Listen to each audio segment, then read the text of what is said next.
Good morning, everyone, and welcome to the Crypto Insider channel.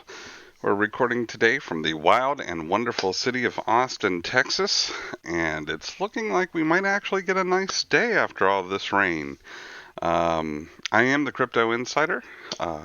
We don't sell anything on the channel, so you're not going to get ads for placemats and t-shirts and all that other fun stuff, but we do donate to charity for each new subscriber to the channel. Had a good amount of subscribers yesterday, so, well, yep, there's the harp.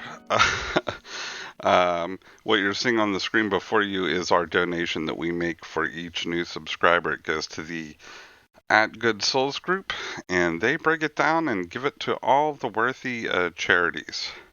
Well, we had some ugly price action last night. We had a lot of good stories yesterday about how if XRP just breaks the resistance, that we would see some upward movement. And I had estimates from different chart analysts that said 30 cents and 45 cents could be incoming, and that analysis still may hold. But we were solidly down last night after Bitcoin. Bitcoin took a bit of a haircut and and dropped $400 or something like that. And as goes Bitcoin, so goes everything else in the market.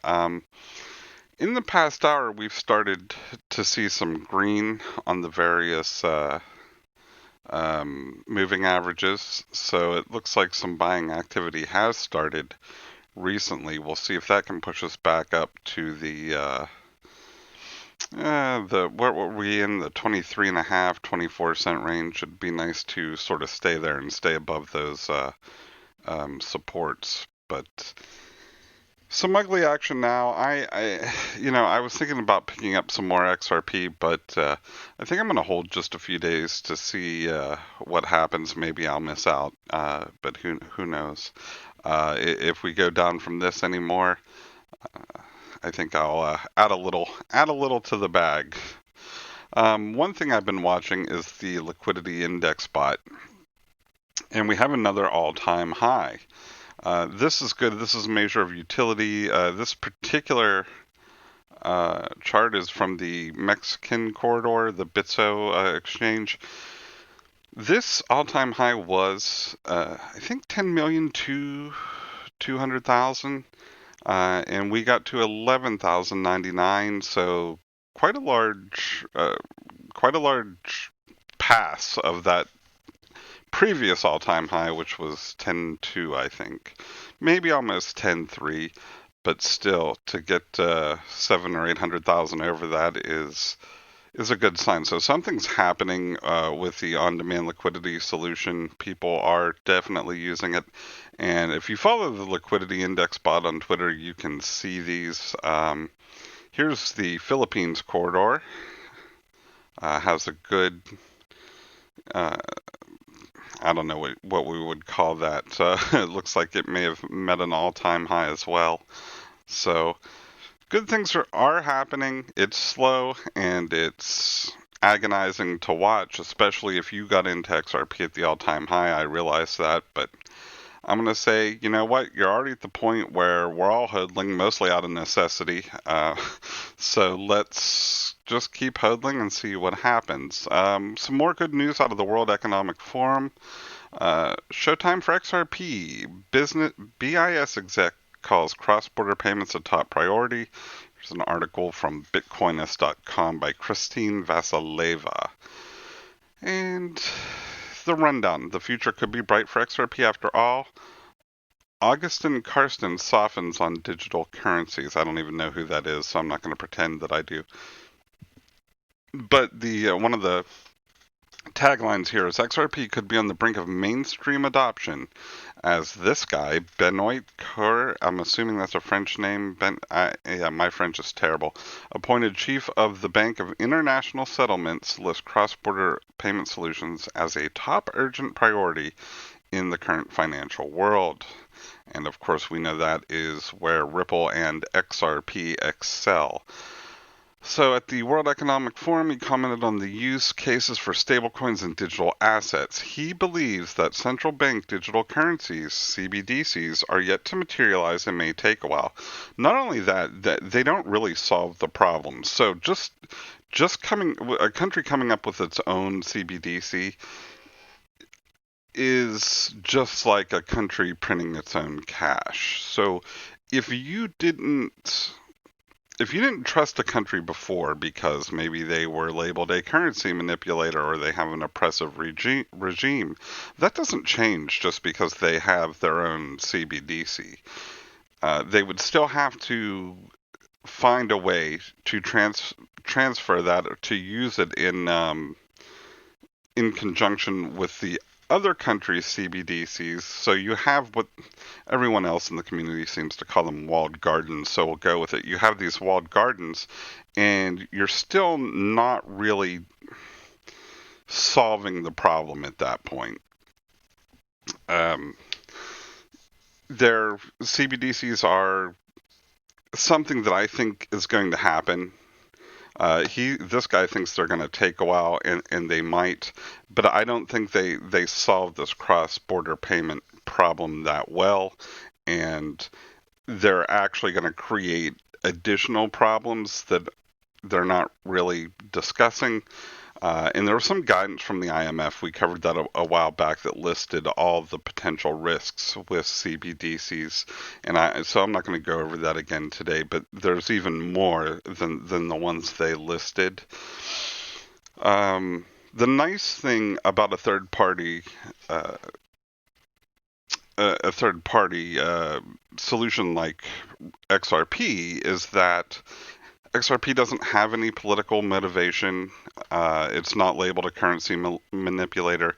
You really only have to trust in cryptography and computers to use it. So it theoretically, a huge unstable political event that happens in one country should not affect the price of XRP drastically. As long as the internet is still working, whatever's going on there politically shouldn't really push up or down the price of XRP once we have good adoption of it. So these CBDCs, these walled gardens, if they did want to use these, it may take a while because they're going to have to do sort of the same thing that Ripple is doing if they want them to be used in payments with other countries. They're going to need exchanges. They're going to have to peg that value to something, whether it's gold. I don't know how they're structuring a lot of these CBDCs, and I don't think all countries are doing the same thing. But still, the challenges exist of getting these to market, just like getting XRP to market. And I think that Ripple is ahead of most of these places, and people will be more willing to trust something without any agenda or an oppressive regime over what you're going to get with CBDCs, which is a hodgepodge of currencies, government tracking of it. And some countries are even hesitant to go full CBDC and require their citizens to use their central bank digital currency. Because now, what happens if, let's say, the U.S. issued their own CBDC and everybody was using it instead of dollars, and there was a big hack and some hacker stole $60 trillion, some ridiculous amount of money that just makes Bernie Madoff look like a piker. Well, then any trust, any little bit of trust that was left in the government is now completely depleted, and they own that risk. So some central governments are saying it may be better to let a third party assume that risk, because it may be, in other words, it may be better for the people to lose trust in Ripple or XRP than lose trust in the central government. So we'll see what happens with that. This is going to be a story that keeps going. CBDCs aren't going away, but I don't necessarily think they're going to solve the problems. But here's a quote. It's about having a technology that cuts across borders. Everyone agrees cross-border payments now are too slow and costly.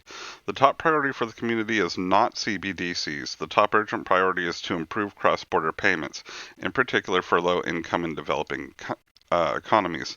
Yeah, because what you get with that too is DeFi. So a lot of places where it's very hard to get money, and if you ever saw the Ripple commercial with Madonna, she talks about that a lot. Well, not a lot, but she talks about that in the commercial.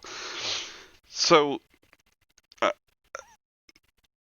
some of the issues that surround a lot of these sort of far-flung places where they don't have a good financial infrastructure in place is DeFi. So if somebody wants a very low-cost loan, or what should be a low-cost loan, it's almost impossible to get, and cryptocurrencies solve that.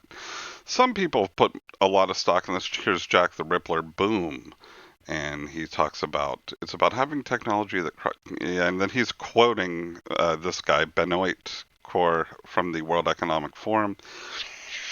And so it is good news. It is good news to see that people are addressing the whole use case that Ripple is setting out to solve at Davos. And we expected that they would. Some people even put out there that Trump was going to announce that XRP is replacing the dollar. That's never going to happen, in my opinion. So, another little bit of good news from News BTC. This comes from Samuel Wan. Wan?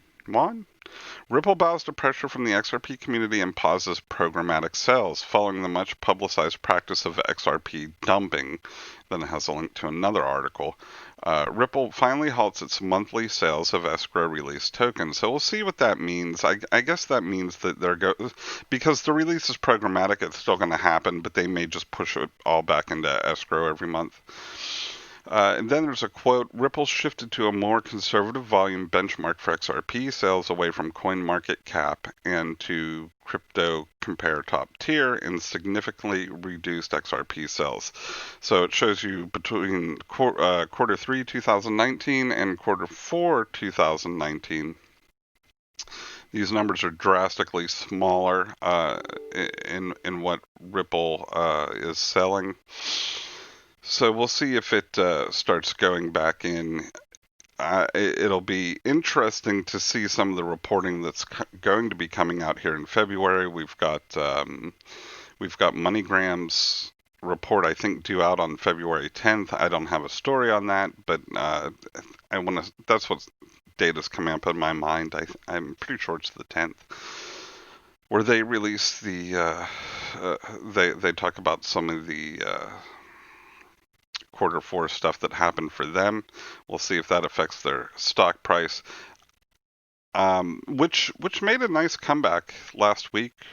Was it last week? MGI went up significantly. I don't remember, but I would caution against buying a whole bunch of MGI just because they use the ODL solution.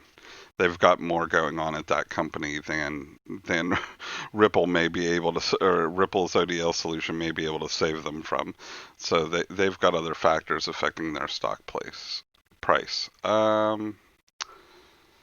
XRP dumping is out. Another hit to total sales comes by way of programmatic sales. This refers to the practice of selling escrow released XRP each month.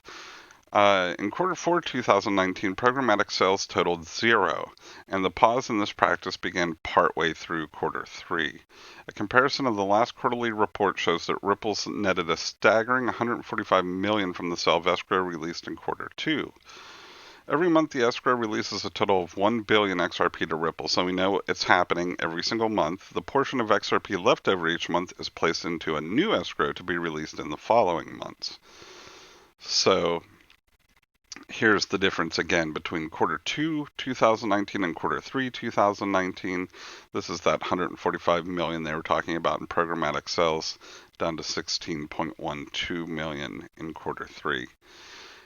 it was during the summer of last year when XRP dumping gaining widespread public attention. Twitter user BitLord was frustrated with the price and was threatening to fork XRP. Of course, that didn't happen. That's just lunacy.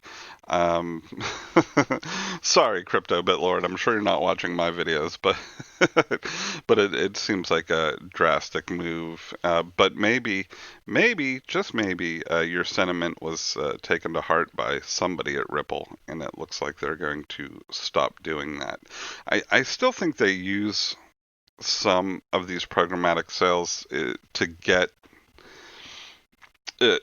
new clients in the door onto the ODL solutions. So, it's kind of a feeder here. This is the amount, so we'll include it in the package to get started, and you can begin using the solution from day one if you want to. But also, institutions now are forced to buy a lot of XRP on the exchanges. So, in theory, that should have some upward effect on the price.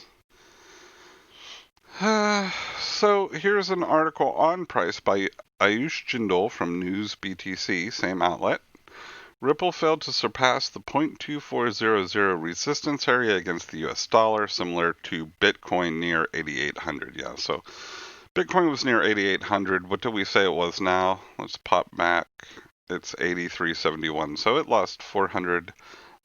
Looks like XRP is still climbing since we started the video, so let's try to get back to where we were yesterday and everybody breathe a sigh of relief. But I don't think yesterday was a big day for anything. I don't even think the stock market in the US did much. I think we were up 1 point or something. Maybe I'm thinking of the day before. I don't know. But here he says Ripple failed to surpass the 0.24 resistance area against the US dollar, similar to Bitcoin near 8,800. It's currently declining and seems vulnerable to a drop below 0.23 and 0.224. Well, we definitely dropped between 0.23, but we're at 0.226 right now. Ripple is clearly struggling to gain strength above 24 and 24.20 against the dollar. This week's followed key bearish trendline is protecting upsides with resistance near 23.50 on the hourly chart of the XRP USD pair. And this guy seems to always use Kraken as his data source, which is fine. We'll take it. The pair could decline sharply if there is a downside break below 0.23 and 0.224. And it goes on to talk about some more hurdles and Fibonacci retracement levels. On the upside, the bulls are facing a lot of barriers near 0.238 and 0.24. More importantly, this week's followed key bearish trendline is protecting upsides with resistance near 23.50 on the hourly chart of the XRP USD pair. And I think that has changed in the 9 hours since he wrote this. But he's one of the subheadings, risk of a larger decline in XRP. If it continues to struggle near 0.238 and 0.24, it could decline heavily. The main support is near 0.224, which we are above that, below which the bears are likely to aim and drop below 0.22 cents. And that's why I say I'm going to wait for a day or two before I pick up some more, just to see if we hit those prices, because I'd hate to buy now and then. I mean, not that I'm buying that much where a penny's going to make a difference or two. I'm more of a dollar cost averager, buying a little bit here and there. So definitely this Bitcoin drop has affected us. It's affected just about everything. You can see it on all the coins. I'm cautiously optimistic that, with some of these numbers turning green in the last hour, let's see if it can hold on to the trend. We will certainly be keeping our eye on it, and we'll be back to talk about it more tomorrow. So let's see if we're up or down from where we were today.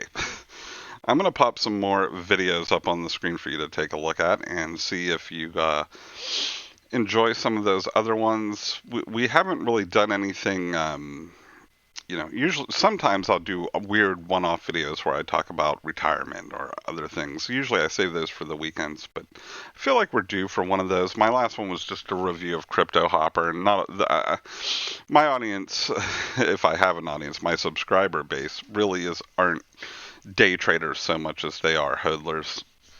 But I did appreciate all the comments yesterday on how you're using cryptocurrency, and I was surprised to see that a lot of you are using it to pay for things. I think somebody said they use it to buy domains, and somebody in the UK said that they use it on a daily basis. And that's odd to me because I don't know. I've never been to the UK. I'd love to go because I'm a huge fan of the UK. It's probably the place where I should be, but I'm not. So, I'm in Texas, which is vastly different. But I did not know that there was infrastructure in place for widespread acceptance, at merchants and everything else. I know here I don't have the opportunity to pay for mortgages and bills and things like that with any cryptocurrencies. And I don't know that I would.